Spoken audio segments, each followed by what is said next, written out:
back to the library and welcome to episode 3 of the Professor Bourbon Podcast.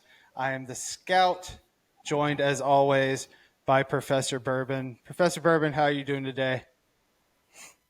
Class is in session. Class is in Doing session. well. That's the first time in my life that I think I've looked forward to those words because my educational background wasn't exactly fantastic. So class is in session and I'm excited.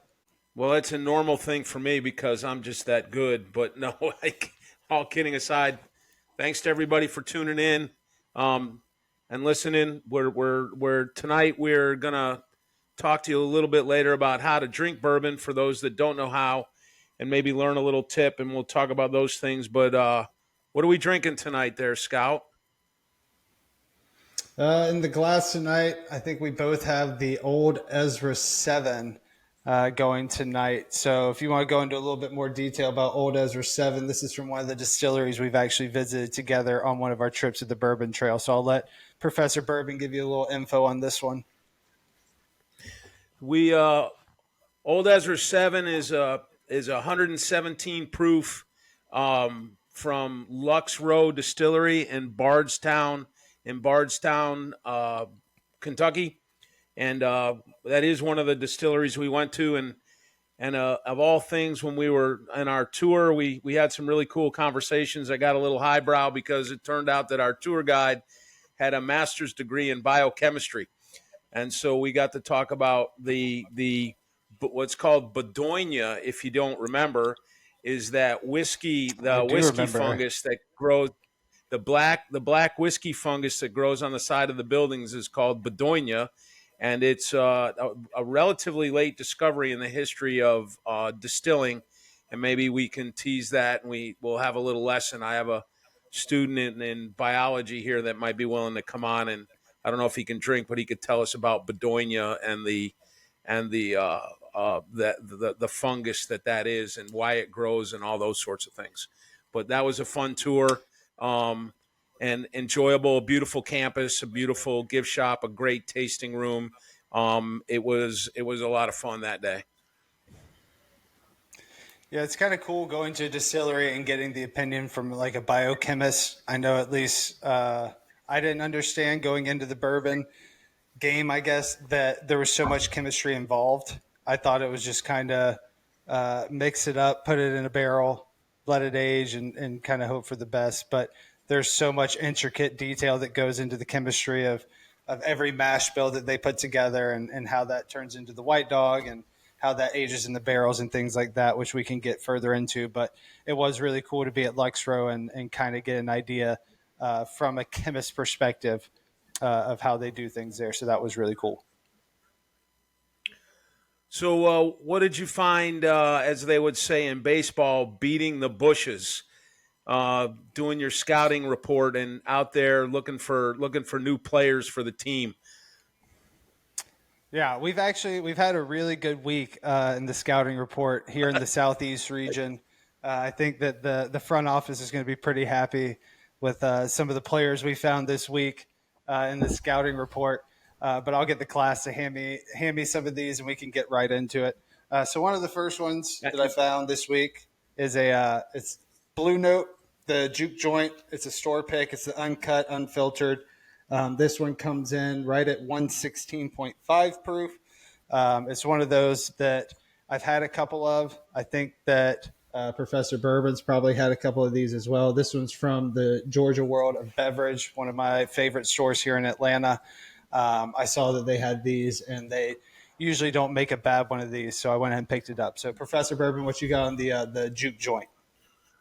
The Juke Joint from Blue Note is a distillery in Memphis, and I've had some come straight from there because I got a colleague who comes from Memphis and brings that back, and I think I have a couple of bottles. I think one is a store pick. I'd have to look at my library, and at some point we'll give you the link to the library so you can see what we actually have on the shelf and offer up suggestions about maybe what we should put in the glass or something like that. But I think I have 2 bottles of Blue Note back there. I could check the library, and I enjoy it. It's a good really mid-priced bourbon with a lot of richness and a lot of for the price and what it is, and the barrel picks usually turn out really good. I enjoy juke joint a lot. Yeah, I think these usually fall in like the $40 to $50 range for MSRP, and you can usually find them. And for something around that price range, it gives you in the proof, up almost near 120. I think there's a lot of bang for your buck. And like I said, I don't think personally I've had a bad one. And so looking forward to trying that Georgia World of Beverage pick. This next one we have coming is going to be one that a lot of people will be excited about. It's definitely considered a unicorn for a lot of people. Good relationship of mine happened to have one of these in the back, pull one out for me and made it available. So this is the Weller Antique 107. One of my favorite in the Weller lines, maybe only behind the Weller 12. The full proof's really good as well, but they really don't make a bad product. But saw one of these, knew that Professor Bourbon would be excited about it. So what you got on the Antique 107? The antique Weller 107 is a staple of that Weller Rainbow collection. I heard that for the first time this week, the name, because all of the Wellers have a different color label. So you have a red, a green, a blue, a white, and a brown, I think. And so they called it the Weller Rainbow. In fact, I saw, or maybe you showed me, a Weller Rainbow. You could buy the whole Weller Rainbow in secondary for like, what was it, some crazy price, $1,500 or something for the Rainbow. It was, yeah, I think that's about right. Yeah, it was. I thought it was a little excessive because there was one bottle in there that was probably worth the 200 or 250 secondary, and all the rest of them are really good. But their MSRPs are in the from 40 to 90, and they're regularly on secondaries at 100 or more. So the Weller Rainbows are really good. I've only not had one, and that's the CYPB.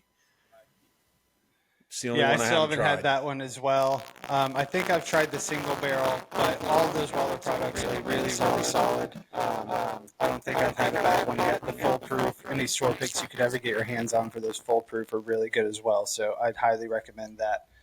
Let's see what we got next coming here in the scouting report.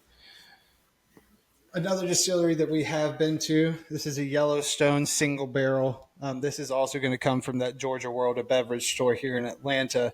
This one registers right at 119 proof. A really solid. I've had one before that actually came from Bourbon Pursuit podcast.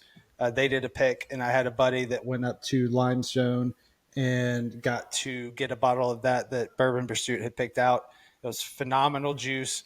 I'm really excited to try this one and hope that it kind of lives up to the hype. But this is a Beam product. So what do you got on this Yellowstone, the single barrels? The Yellowstone, I think I have a 2021, 2022. I don't know. I can't remember if I have a single barrel. I'm looking over my shoulder because it lives right there on the shelf.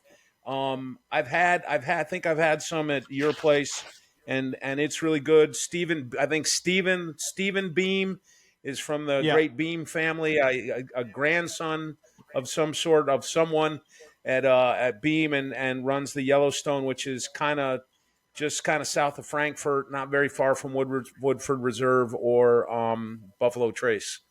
And it's a really cute. Don't want to say cute. That's not the right word. It's a really cool little distillery with a very small kind of gift shop and a tasting. We showed up there one time, like with 5 minutes before they closed, and they welcomed us in. I bought a bottle that's signed by Stephen Beam, and we sat down at the bar, and they indulged us and gave us a tasting, which was really, really good. And that was one of our first trips, so we were kind of in and out really fast, and we were still learning how to tour properly. We had lots of fits and starts. We were definitely in our rookie season. Yeah, I remember that it was definitely one of the smaller distilleries we'd been to, and I think we might have been the only people in there by the time we showed up. But whoever was there helping us out was super nice about everything and let us try several products and let us stick around way longer than we probably deserved to stick around. But definitely a highlight that I remember from the Bourbon Trail. And then last bottle that we got coming up today on the scouting report. Wait, hang on. Before we do that, the scout wasn't the only one out getting bourbon this week. It was Whoa. It was Uh-oh. product drop in the ABC state of Virginia this week. Let's go. And I wasn't product drop. in my hometown. I was kind of east of there. And Drew, we might have to pause real quick here, pick that up so I can go get the bottles and hold them up. But I got 2 bottles that we'll talk about. So let me go grab those real quick. So as I said, you are not the only one that was out beating the bushes up here in the wonderful ABC state of Virginia. Every once in a while, they deign to provide us with bourbon that we might get somewhere else. And there was a product drop. Unfortunately, I was training some umpires and couldn't get over to the store in my town, but I went to the ABC store in the town. We're doing training about 115 or 120 miles from here. And I should say, too, my wife stopped in at the store to get herself some Bailey's Irish Cream, one of her favorites, not quite bourbon, but, to each his own. And she called me and had me on the phone with the guy that was in there, and he read off the 3 things that were left. And the guy just looked at her and go, he's going to take that one while he was in the middle of things. So we found us a Benchmark Bonded from the same distillery as the Weller and all the Weller guys, but it's on a different shelf than the Weller brands. But in terms of bang for your buck, this is one hell of a good pour. It's $26, I think, MSRP, I think is what I paid for it here. That was the one the wife picked up, Mrs. Professor Bourbon. And then I happened to wander into a store in a little town called Quinton, Virginia at 4 o'clock in the afternoon, and they had 1 bottle left from their drop, and it was this one, Benchmark Foolproof, which has gotten to be maybe not a full-blown unicorn, but a unicorn pony in a lot of places where people love it. I haven't opened it yet, as you can see. Maybe we'll have one of our TikToks. We'll open that up and pour it with some nice music in the background and try it. But if it's near as good as the Bonded, and we'll talk about the Bonded at some point. But if we're going to talk, the full proof comes in at 125 proof, and it is another Buffalo Trace product. Comes from the same distillery as, if not a different shelf than the Weller. So you weren't the only one out there hunting and beating the streets. Yeah, those Benchmark products, I've had the full proof, and I think I've had the top shelf, or the 2 products that I've had from them, and they are both, as you said, bang for your buck, especially the full proof, getting 125 proof Buffalo Trace product for less than $30, and you can a lot of the stores here in Atlanta, at least, you can walk in and just find them sitting on the shelves. I know that's not the case for everybody. We're pretty fortunate in that scenario, but for less than $30 and something that I can typically find, you just about can't beat the Benchmark, and Buffalo Trace obviously being a pillar in the bourbon game. So speaking of Buffalo Trace, we have one more left on the scouting report. Drum roll. It's drum roll, please. This is a first rounder. This guy's a surefire Hall of Famer. Can't miss prospect. When the store owner, that's a buddy of mine, pulled this one out, I was extremely excited. It's the first one that came from something called the Antique Collection. So without further ado, our first BTAC. The first BTAC bottle of Professor Bourbon's career, Mr. Thomas H. Handy. Oh, yeah. Straight rye whiskey. This is the 2023 edition, 124.9 proof. Get a nice shot of that right there. Like I said, this came from a relationship with the store owner that was built through both myself and Professor Bourbon. Whenever he comes to town, we always stop by this store. And luckily enough, they had a small allocation this year. And when I went in, he kind of pulled me to the back towards the office and let me know that this bottle was available. And I was smiling ear to ear just as much for myself as knowing that Professor Bourbon has been looking for his first antique collection. So now that we finally crossed that precipice of the Buffalo Trace Antique Collection, cheers to that, Tony. I'm excited to open up this bottle. But what is Professor Bourbon? What has your research shown us about this Thomas Handy? Oh, well, all I know is what I do know is it's BTAC. It is definitely a unicorn. I don't have too many unicorns on my shelf. I got a couple, but the Thomas Handy is rates up there no matter where you read about it, what you think about it. It is a wonderful bottle of whiskey, and I'm really looking forward to drinking it. Yeah, I don't think that I've had a bottle minus the Pappy and Old Rip that we've been lucky enough to try. This is right up there as in terms of excitement of something I'm looking forward to trying. So can't wait to get up to the Bourbon Library with Professor Bourbon and crack that bottle open as soon as possible. But what's been on Professor Bourbon's chart or his radar this week? Anything interesting that maybe you've read or heard on a podcast or something coming up in the bourbon world that we might find interesting? Yeah, one thing, but before I do that, I want to we talk about the library, and if you want to see a nice tour to the library, visit Professor.Bourbon on TikTok or on Instagram, and there's a video there to give you a little bit of tour of the library. And I want to say it wouldn't be possible without Sarah Gurton from Sarah Gurton Interior Design in Lynchburg, Virginia. Just a phenomenal and patient designer to have to deal with an old guy like me and being recalcitrant in lots of ways, but she was fantastic. So I want to give her a shout out. Look at the room, and she's responsible for a lot of it, and the picking of this beautiful chair and all of that kind of stuff. And as we remodeled a bunch of our house, and it turned out fantastic thanks to her. So I wanted to give her a shout out for that reason. Yeah, the interesting news that's floating around all this week is there's two pieces. One is and I understand the Scout has a line on all of these, is the A24, the A124s of both Barrel Elijah Craig Barrel Proof and Larceny Barrel Proof have dropped, and the Scout has got a line on each of those. And then the big thing lots of people are talking about is the 1924 Whiskey Row version of Old Forester. And Old Forester a few years ago promised that the four expressions they had in the Whiskey Row were going to be it. And then they brought out this 1924, and there's an interesting story. I won't go into it because you can get a lot of other places with a lot more deep detail. But it's the mash bill's a little bit different, and it goes back to a time when they were actually selling whiskey that wasn't theirs under their name. So it's this weird thing, and it might actually be whiskey they bought from somebody else and then sold to somebody else, and back and forth. But the 1924 is out. It's getting pretty good reviews. People are pretty happy about it. It's a little bit more expensive than the other ones, but I'm looking forward to that coming along in the future. Yeah, I've seen a few people talking about it thus far on a few podcasts and social media and things like that, and it's definitely got a lot of hype.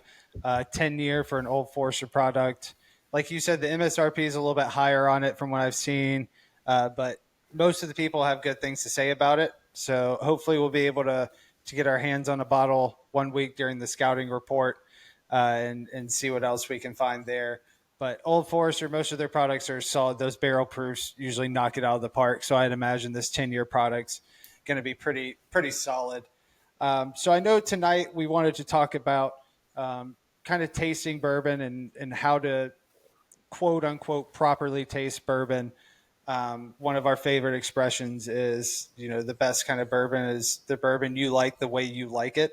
So, even though we may say we like it this way or that way, we highly encourage anyone to, try each direction and find the way you like it. And, if it's on the rocks or in a cocktail or anything like that, there's no bad way to drink bourbon. And we don't drink bourbon here.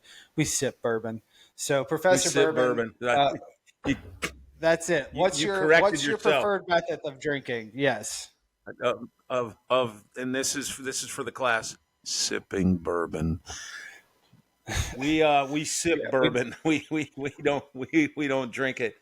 I'm a neat guy. I like my bourbon neat, maybe with a drop or two of water. We can talk a little bit about that, what it does, and how it changes the flavor and stuff. But bourbon, we make some good cocktails though. I make a pretty good smoked old fashioned. I've never seen the Scout not drink one relatively quickly when I do one too. So, what we want to do today is kind of talk about, for lots of people. I mean, some people are going to know how to do this. I'm not new to this. I'm a teacher, so every time I go to a distillery and they'll do a tasting, I sit down and I listen to the way the people talk to this. So this is an agglomeration of things I've heard at Sazerac in New Orleans, at Lux Row, at Bardstown, at Old Forester right there on Whiskey Row, at Willett, at Beam, at all the places we've been. They all kind of have a way to talk about this and do it. So whiskey's gonna impinge on at least three of your senses. A good bourbon.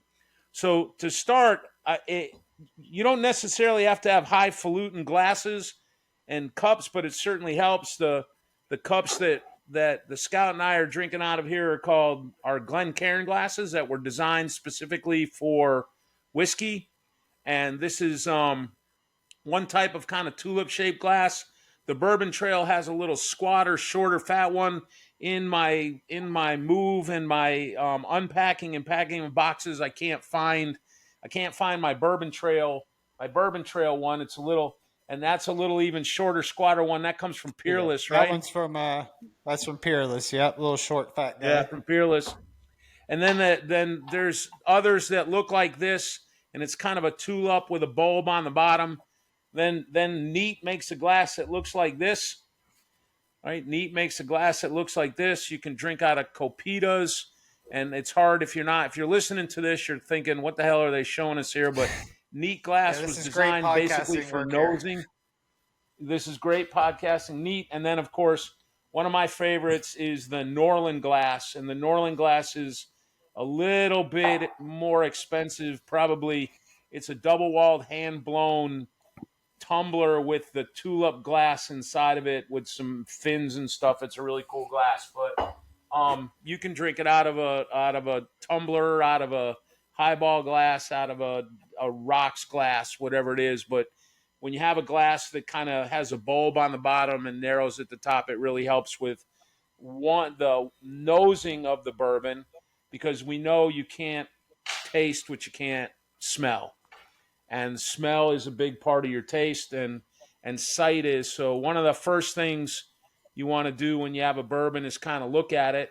And there's a different opinion on this. I've come around on the side of, I don't like to swirl mine around before I have my first couple of sips, because I don't want the alcohol to get all pushed up inside of the glass. So one of the things that this kind of glass will do is get the alcohol vapors to dissipate up out of the glass and keep most of the aromas and stuff in the bottom.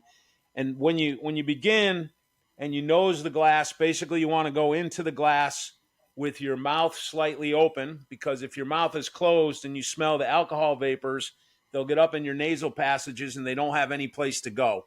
And if they don't have any place to go, it's going to be sort of like, that time you got hit in the head with a pitch and you're knocked out and they gave you those smelling salts and that'll be about what it does to you.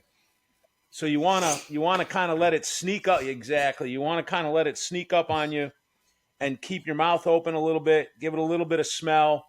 You're in a bourbon, you're probably going to smell some sweet. There's kind of 5 basic things you look for when you get a bourbon. It's sweet, spice, wood, grain, or floral, kind of floral notes. And then they can break those down from there. And if you don't smell all those all at once the first time you drink, you might just go, all I smell is alcohol.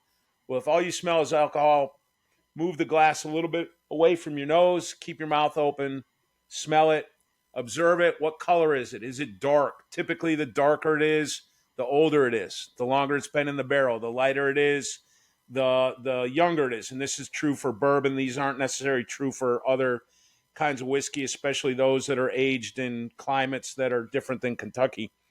So that's the first thing, is kind of give it a nose, keep it away from your nose. And the interesting thing is, we learned this from Freddie.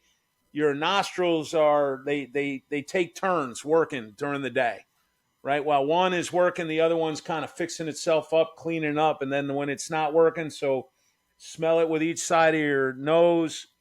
Kind of keep your mouth open. Smell it with the glass below your nose. Smell it with the glass above your nose. It'll smell differently everywhere you put it.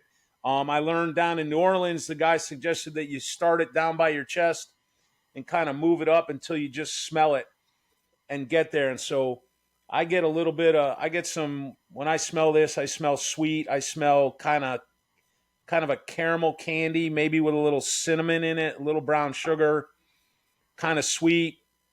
Not a lot of alcohol burn, unless I get really nosed in there, because at 114 that could singe your hairs if you're not used to that. And then once you get there, now you got to prepare your mouth to drink. So the first thing you want to do is have some water, because the first sip of bourbon is just going to wake your mouth up and say, first sip of the day is going to say, hey, get ready, there's some alcohol coming. So your first sip, you want to drink like you're drinking hot coffee, or different ways to just put it up, tip your mouth back with your lips very open. Your tongue will stick out a little bit. Just get it on your tongue, move it around, swallow it, and then drink some water. So your first sip is going to be a quick, like sipping hot coffee, almost no bourbon at all. Swallow it down, drink some water, and then just kind of go back in, nose it again. And if you want, you can write this down. I have a book that I take notes in. You can have a little book that you take notes in about what you like, didn't like, see how it changes from day to day. What did you eat this morning? How did that affect it? That kind of stuff. And then after you've let your palate get used, now your palate's ready for alcohol. And the next one you're going to take, not a big sip, but a decent sized sip, enough for one that's going to coat your mouth, coat your tongue. Different people say different things. Some people call it the Kentucky Chew. You take a little sip and you kind of whoosh it around in your mouth, because there's taste buds everywhere in your mouth, and the sides and the top, not just in your tongue. Get the bourbon to coat your entire mouth. And then when you swallow with your mouth open a little bit, not like with your jaw hanging out, just enough for the same reason to give the alcohol vapors a place to come out. And when I get this, my tongue immediately goes dry. So it's like Agreed, yep. Oak tannins. That, like, imagine what it'd be like to kind of lick an oak barrel on an oak tree. Your tongue would get really dry. You taste the wood, and those are the tannins in the wood from that. And let it sit for a while. And does it feel warm when it goes down? Does it feel warm when it comes up? So some bourbons will be warm going down. Some bourbons will go down, you won't feel anything, and then they'll come warm back up. Some will be warm in the back of your mouth. Some will be warm both up and down. This one kind of gets me warm in the back of my palate, not a lot in my chest, not a lot in the esophagus, which some people like to call the Kentucky hug. Now I'm getting a little, almost a cherry taste coming on after it, like a little cherry Luden's cough drop maybe. When you first do this, don't worry about, if you watch videos on screen or watch guys, they'll drink it and they're like, I get some herbal tea and some mint and that's some not honey, but that's dark honey. And then I get a little bit of caramel and some black pepper. No, that's white pepper. And I get a little orange peel, but not orange. I get, and all of this, it's going to take a long time for anybody to figure that all out. We teased once. I drank a bourbon once and said, you know what that's like to me? That's like, and I think I told this story, that's like the Hampton Inn, right? Have we told this story yet? Probably. But that's like the Hampton Inn breakfast. I don't know if we've gone into detail, but maybe, yeah. Yeah, that's like the Hampton Inn breakfast. You go down there, you pour that stuff into the waffle maker, you burn it, and then you get the syrup and the butter and you put it out. That's what it smells like to me. And if that's what it smells like, that's what it smells like. Does it remind you of something? Does it remind you of your grandmother's house? Does it remind you of your grandfather, your father, your when you a buddy you had somewhere? What does it remind you of? And it can remind different people of different things and taste differently. And everybody has a different tasting note. Think about the mouthfeel. Mouthfeel means, was it thin, like really thin, like it went away, really watery, or is it kind of thick and viscous? Does it kind of coat your whole mouth and stay coated? I would say this one to me has kind of a medium mouthfeel. It's not really thin, but it doesn't stay coating for a long time. Like I said, I get tannins, it warms me in the back. It's a really good, I think it's a really good sip. I really like this one. Yeah, and I think it's Another important thing you mentioned to remember that it takes a long time to get to the point where you have a refined palate that kind of pulls these flavors.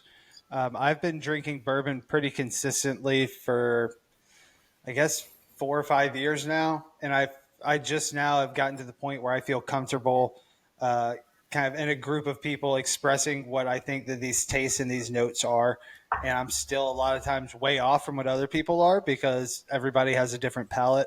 But I think a lot of times it that's could be important. intimidating to come in and you hear these people on either podcasts or social media that are pulling out 15 different things from every bourbon, and somebody else will go home and try it and they can't necessarily pull out it. If you can pull out one thing, that's great. But like you said, if you can even take the taste to help you remember a certain point in time or a person in your life, even something like that is a really important flavor profile for you personally.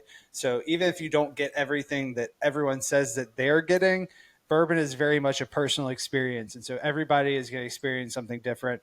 That's what's great about bourbon, is that you can drink a bourbon and it could be the best bourbon you've ever had, and it might be a C- for me and vice versa.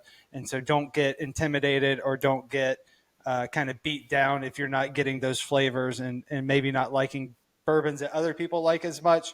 It's all about finding what you like and the way that you kind of like it. So if someone is just getting into drinking bourbon, if they're just kind of crossing into that, maybe they're coming from, used to having mixed cocktails or whatever their alcohol of choice was before, what would Professor Bourbon recommend to them getting into the bourbon game? How would you recommend them kind of start drinking bourbon? I know drinking it neat is kind of overwhelming and maybe even could turn some people off.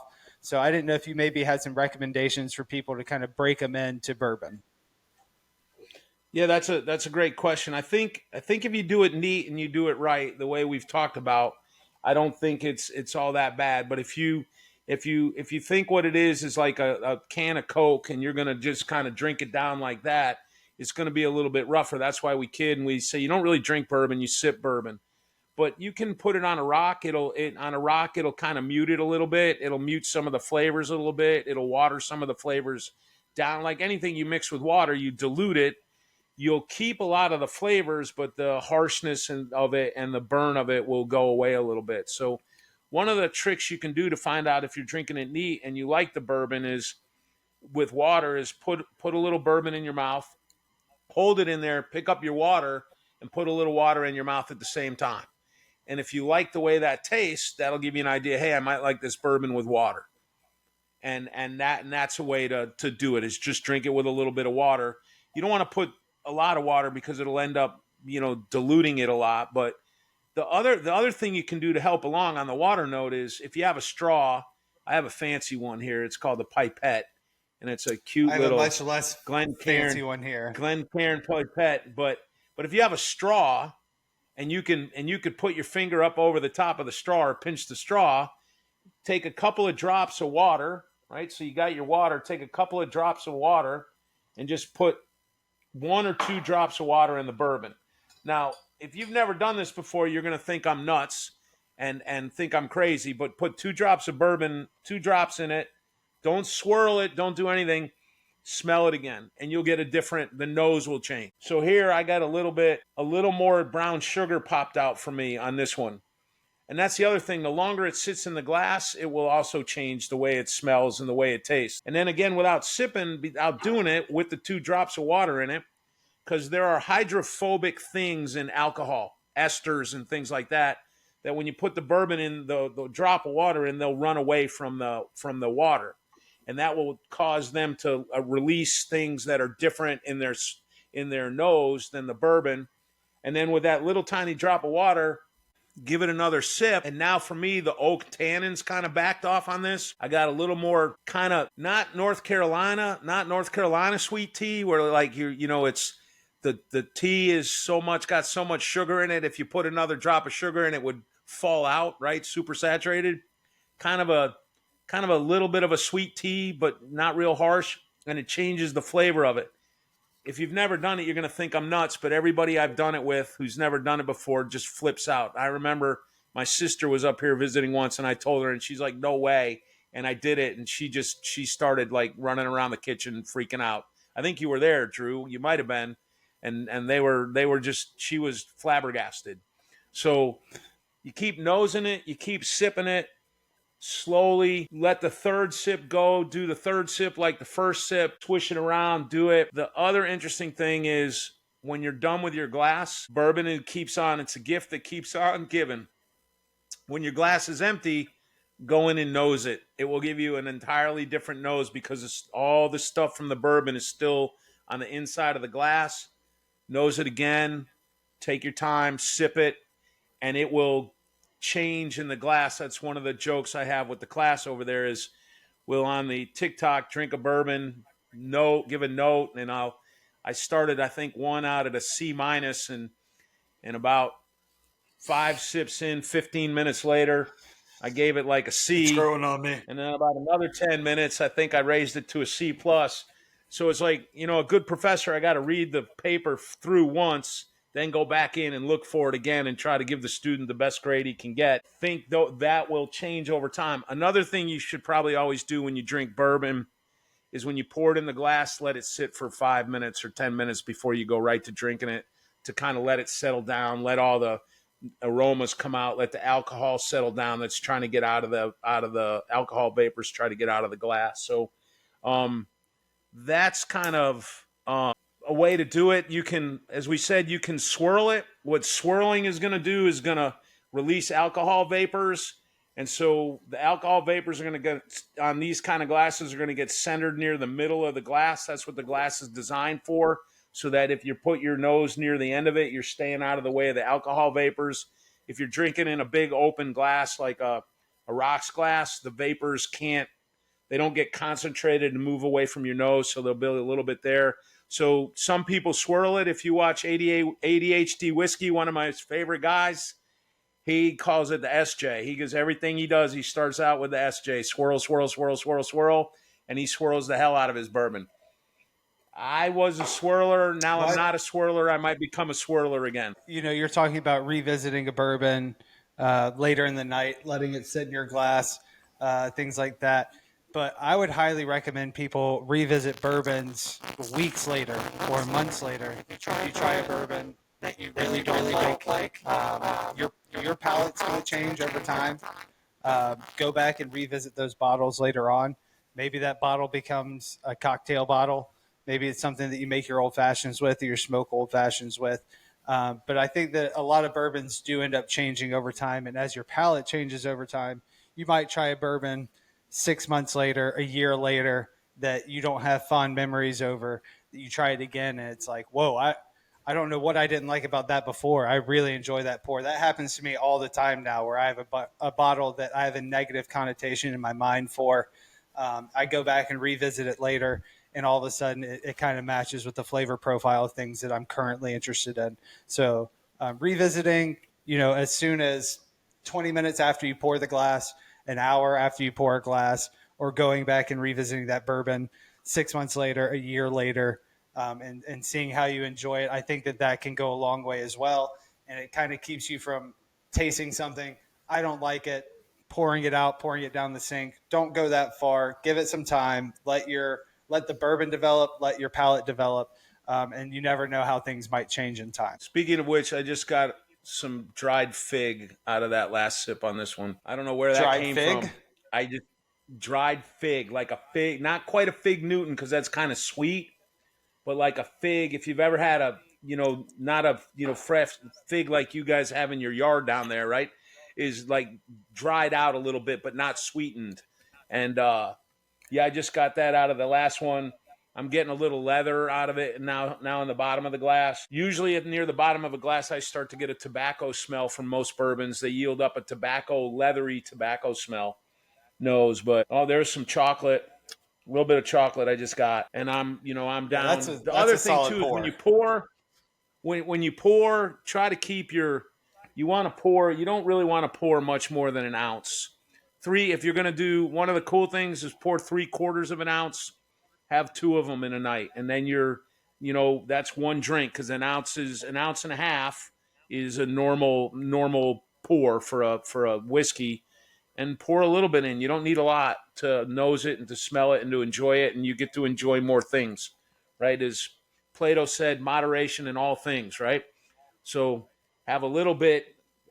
If you have 3 half ounces, that's better than 1 ounce and a half. And then you get to try more things. Agreed. Well, I think we can go ahead and wrap it up for this week. I know we've kind of gone a little longer than our normal episode, but I'm really excited kind of the direction that we're kind of going with this podcast. And I think we have just an unlimited amount of things that both of us would be interested in talking about. I know that we have a ton of future episodes. We're excited about some guests that we want to bring in, subjects that we want to carry. Building out Professor Bourbon's collection is a joy for the scout. I really enjoy the scouting report and the hunt. So I'm really looking forward to that in the future as well. Thank you. And thanks for listening. Make sure you like, subscribe, review, all of that kind of stuff. And because that's going to help us, as everybody knows, that helps in the algorithm. Don't forget, we're on TikTok at professor.bourbon. We're on Instagram at professor.bourbon. If you didn't find us on YouTube, we're on YouTube at Professor Bourbon. You can hear us on Spotify, Apple, iTunes. We're working on building that out, and at some point we might have a little website where we can put the library up. And if you have suggestions about what you'd like to hear us, what our thoughts are and talk about, or what you'd like to put in the glass, because we want to keep this not just like what are we sipping and now all our crazy tasting notes. We want to actually talk about bourbon culture, bourbon life, bourbon law, bourbon history, bourbon economics, all that kind of stuff. So we're gonna do more than just talk about the nose and taste of the bourbon, the nose and the mouth of the bourbon. So thanks all for listening, and we'll see you in the next one. That would be Class is Dismissed. Class dismissed. That thing changed, dude. It became like that fig. I've never tasted a fig before at a bourbon. I was like, that's a fig. Oh shit, that's a fig.